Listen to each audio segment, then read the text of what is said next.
Hello, future teachers of excellence. My name is Dr. Luann Ley Davis, and I am part of your TALN faculty team here at the University of Memphis. This presentation will serve to be a brief overview of the Education Teacher Performance Assessment, otherwise known as the edTPA. This presentation will be organized into 3 brief sections guided by the questions that you see here. In the first section, we'll look at the definition and background of edTPA. The second and third sections will look at what edTPA assesses and the tasks and rubrics used to complete that assessment. Let's get into it. What is the edTPA? The edTPA is a student-centered multiple measure assessment of teaching. It was developed by members in the profession to assess, inform, and support the profession. edTPA has grown out of the knowledge and expertise of educational researchers and practitioners and can contribute to the furthering of professional knowledge and improved practice. Faculty and staff at the Stanford Center for Assessment, Learning, and Equity, otherwise known as SCALE, developed the edTPA. It was formerly called the Teacher Performance Assessment. They received substantive advice and feedback from teachers and teacher educators and drew from experience gained from over 25 years of developing performance-based assessments of teaching, including from the National Board for Professional Teaching Standards, or the NBPTS, the Interstate Teaching Assessment and Support Consortium, or INTASC, standards portfolios, and performance assessments. The design and review teams were comprised of more than 200 university faculty, national subject matter organization representatives, and P-12 teachers. Although there were many voices involved in building edTPA, there are 3 main organizations involved with the edTPA implementation at this point, and those include SCALE, AACTE, and Pearson. A frequently asked questions when we discuss edTPA is, who scores my edTPA, and what is the role of each partner in this step? edTPA scores include teacher educators, clinical supervisors of student teachers, P-12 teachers, administrators, and nationally board certified teachers. All scores are selected because of their verified experience with both beginning teachers and teaching the subject matter which they will score. Currently, more than 600 teacher preparation programs in some 40 states and the District of Columbia are now using the edTPA at different levels. This map shows the various levels of engagement, and more each year. Now that we have a general understanding of the origins of edTPA, let's return to the definition to begin our exploration of the assessment itself.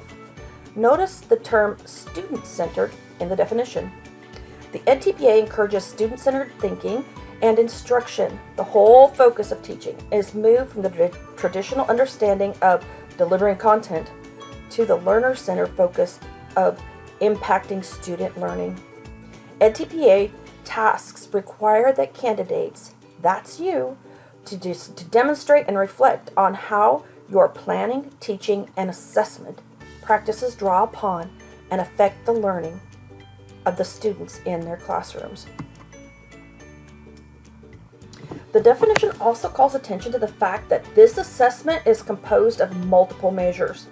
edTPA tasks require candidates to submit a variety of artifacts and evidence that, taken together, create a well-rounded representation of your ability to be an effective educator. We will spend some time later in this presentation discussing the various components and tasks, but this slide provides a quick list of the types of information captured in a completed edTPA. The edTPA process is an educative process. Not only will you as a candidate learn more about teaching and student learning by completing the tasks, but you can also gather useful feedback that you can use to inform your professional development plans in years to come. Teacher educators and programs can use the edTPA data to evaluate their programs and initiative improvements. Finally, edTPA provides opportunities for research and produces data that can inform programs and policymakers about the issues related to what you see in the field as teachers and educators. As a performance assessment, edTPA is designed to capture and assess authentic teaching practices. edTPA examines a candidate's readiness to teach by focusing on the components of successful teaching. These components include using the content knowledge that you have gained throughout your TALN program, along with knowledge of standards and pedagogy, to design and deliver instructional lessons. Building a deep knowledge of student strengths and needs, educational backgrounds, interests, and development levels, and using this information to shape your instruction. Using best practices based on research and theory about student learning, and engaging in analysis and reflection of instructional choices from the data you collect through progress monitoring with focus on impact for your student learning. The authentic evidence collected through the edTPA tasks provides a measure of your mastery of these teaching components and thereby your readiness to become a teacher. Whew! Part 2. What does the edTPA assess? Let's take a look. edTPA is intended to be used as a summative assessment given at the end of your educator preparation program for teacher licensure and to support state and national program accreditation.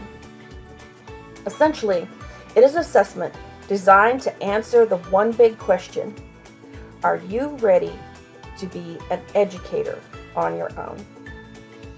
It is part of a national effort to establish a high bar for entry into the teaching profession and is modeled after the National Board for Professional Teaching Standards. edTPA is designed to be a capstone assessment, one of multiple measures in a teacher preparation program. As you know, the TALN program has multiple components that you have to meet and achieve in order to successfully complete. The edTPA serves as a capstone to all of those other components. It'll complement the data provided by your program-specific assessments and standardized professional assessments of content, knowledge, and basic skills.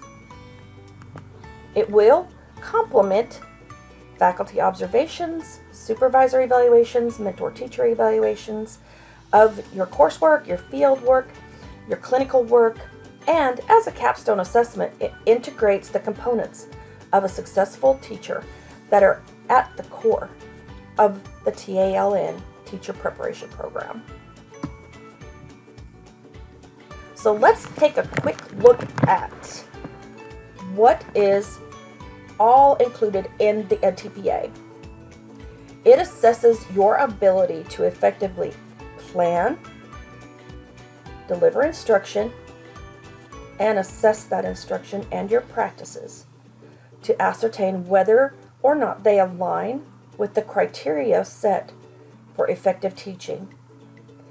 The 3 integrated tasks of edTPA focus on the components of the effective teaching cycle, represented in this graphic. The planning task documents intended teaching, what you intend to do, and attends to how the candidate used their knowledge of students and knowledge of content to design appropriate lessons. You will be asked to consider and describe what your students bring to the classroom, including prior academic learning, lived experience, and personal, cultural, and community assets, and explain how you will use that knowledge to plan for effective lessons. The instruction task documents enacted teaching and examines elements such as the learning environment, student engagement, and pedagogical choices. The assessment task documents the impact of your teaching on student learning by requiring analysis of student learning and examination of your feedback provided by the candidates and your students. edTPA also assesses how you will plan for, guide, and assess students' development of academic language, a thread that you can see from this graphic that runs throughout all 3 tasks. So there are 3 tasks in the edTPA. Academic language is the language of the discipline the students need to learn and use to engage in meaningful ways in content areas. As you move forward in your program and you move into senior seminar, you will find there will be lots of conversation around what academic language is and how it's to be used to make yourself an effective teacher. The edTPA includes 27 subject-specific handbooks. While all handbooks share common architecture and similar tasks and rubrics, you will be asked to demonstrate knowledge of the content, use of appropriate subject-specific pedagogy, and awareness of discipline-specific academic language. Specifically, included with your TALN as a dual licensure program, you will choose a focus area to complete your edTPA. That does not mean that you will only be able to do that once you're a teacher. It just means that's what you're going to complete your edTPA on to demonstrate your ability as a teacher. So you will choose elementary literacy, elementary mathematics, or special education. So what exactly does the edTPA assess? Well, to sum it up briefly, and answer the question, what does edTPA assess? What do I need to do? We have seen that it assesses the components of effective teaching, including knowledge of content and subject-specific pedagogy and knowledge of your students. It assesses the ability to plan intellectually challenging tasks, differentiate for students' needs, assess student learning, and provide feedback. It also assesses a candidate's ability to reflect on your own teaching, justify your teaching moves, and analyze the impact of your teaching on student learning. It assesses how ready you are to enter the classroom. So part 3, what are the edTPA tasks and rubrics? Let's take a closer look at what exactly you will do for the edTPA and a quick glimpse at some examples of the rubrics used to assess your work. So again, we go back to this graphic. It's comprised of 3 major tasks: planning, instruction, and assessment. With each task, you will be asked to make some specific, reflective, and analytical moves, such as each subject-specific handbook guides you through the process of creating a portfolio of artifacts and commentaries. The handbooks are clearly organized. Headings like those listed here will guide you to think about the task, collect the required artifacts, and respond to the prompts provided. Handbooks also include all the rubrics, clear specifications for artifact and commentary formats, and links and helpful subject-specific glossaries. For each of these 3 tasks, you will submit artifacts and complete the commentaries associated with them. So for task 1, there are 5 main artifacts. Those include instructional and social context, lesson plans, instructional materials and student assignments, followed by your planning commentary. For task 2, you will submit unedited video clips of your teaching as a demonstration of your ability to teach. It will also include an instruction commentary. And task 3 has 4 components: evaluation criteria used to analyze your student learning, analysis of whole class assessment, unless you're teaching special ed, then it's just your one focus learner, and an analysis of learning and sample of feedback to 3 students. Again, unless you're teaching special education, in that case it'll just be one focus student. And then again, following it up with your assessment commentary. As you notice here, each one of the tasks ends with a commentary or a narrative where you can provide some brief reflective statements in regards to what you learned, what went well, what didn't go well, how you intend to remediate anything that may need to be corrected, and provides you with prompts to guide your writing. This is a sample of a rubric. So each one of the task components is guided by these 5 levels of the rubrics. So there are 15 total rubrics, 5 rubrics for each of the 3 assessments. So in essence, task 1 has 5 rubrics, task 2 has 5 rubrics, and task 3 has 5 rubrics. I know this seems like a lot, but it will all make sense as you progress in the program. This brief overview of tasks and rubrics provides you with a general idea of what you will be asked to do and how it will be assessed. I recommend that you take a deeper look at some of the handbooks to truly understand both the tasks and the rubrics, and also see how the tasks continually focus on student learning. Keep in mind, edTPA provides an educative experience for you. Many have reported that completing the tasks led them to be more effective and more carefully consider their teaching practices. In this way, the process is a valuable addition to your teacher preparation program. The benefits of edTPA also extend beyond the preparation phase and into the induction years. edTPA experience and performance can guide the development of individualized professional development plans and programs for students that have particular needs, and to assist you in learning classroom management, engaging your students, and using the academic language. And finally, because edTPA aligns with commonly used teacher evaluation systems, candidates find it much easier to complete these kind of assessments and are more reflective after completing the edTPA. The edTPA also will poise you to pursue a national board certification if you choose.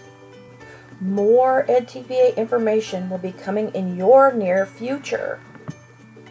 Be sure to take a moment to visit the edTPA website to learn more. I encourage you to go to edtpa.com/home. From there, go to the tab that says Candidates. Here you will find a wealth of information.